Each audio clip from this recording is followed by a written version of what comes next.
Hi hello welcome to సాత్విత్రి నా channel. Tomato మెంతికూర recipe ఎలా ప్రిపేర్ చేసుకోవాలో చూసేద్దాము. చాలా టేస్టీ అండ్ హెల్దీ కూడా. మెంతికూర మన డైలీ లైఫ్లో యాడ్ చేయడం వల్ల ఐరన్ డెఫిషియన్సీ పెరుగుద్ది అండ్ చాలా విటమిన్స్ అండ్ మినరల్స్ కూడా ఉంటాయి. ముందుగా ఆనియన్స్ స్టవ్ ఆన్ చేసుకొని ప్యాన్ పెట్టుకొని ఆయిల్ యాడ్ చేసుకొని చాప్ చేసుకొని ఆనియన్స్ టొమాటోస్ మంచిగా వేపుకోవాలి. వేపుకుని మూత పెట్టుకొని మంచిగా మగ్గిన తర్వాత అందులోనే మెంతాకులు యాడ్ చేసుకొని మంచిగా కలుపుకోవాలి.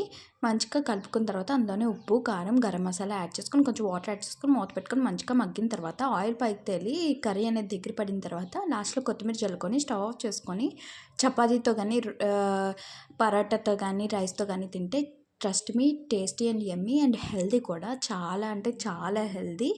ఒక్కసారి నేను చెప్పిన ప్రాసెస్లో అయితే ట్రై చేసి చూడండి. సింపుల్గా క్విక్గా కూడా అయిపోతుంది. థ్యాంక్ యూ ఫర్ వాచింగ్ నా వీడియోస్. కానీ మీకు నచ్చినట్లయితే do like share support my channel Satvitrinath. ఇంకా మంచి మంచి వీడియోస్తో అయితే నేను మీ ముందుకు వస్తాను. Don't forget to subscribe my channel. And ఈ రెసిపీ కూడా నేను చెప్పిన స్టైల్లో ఒకసారి నేను చెప్పిన మెథడ్లో ప్రొసీజర్లో అయితే ట్రై చేసి చూడండి. Thank you for watching. Bye bye.